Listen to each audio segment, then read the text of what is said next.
পরিস্থিতিতে আমরা ফিল করেছি নদীর পাশে থাকাটা আমাদের প্রয়োজন। কিসের পরিস্থিতি? এটা একটা খুন। ও নিজ হাতে আমার স্বামীকে খুন করেছে। দেখুন, জন্ম মৃত্যু সব উপর আল্লাহর হাতে।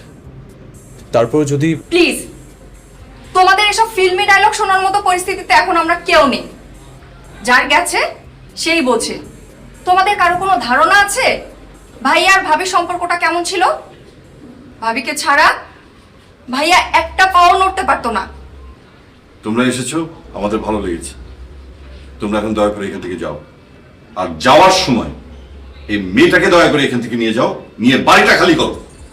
আপনারা খালি করবেন আমার বাড়ি। তোর মুখে বাধে না এসব কথা বলতে? মামা প্লিজ, অন্তত আমার সামনে কোনো নাটক করবেন না আপনি, প্লিজ। আমার শ্যামা মরে গেল আর তুই বলছিস নাটক? অবশ্যই মামা, দমে দমে যার জন্য আপনি সবসময় মৃত্যু কামনা করতেন, এখন তার জন্য এরকম নাটক করে কান্না করছেন, আমি কি সেটাকে নাটক বলতে পারি না? Shut up!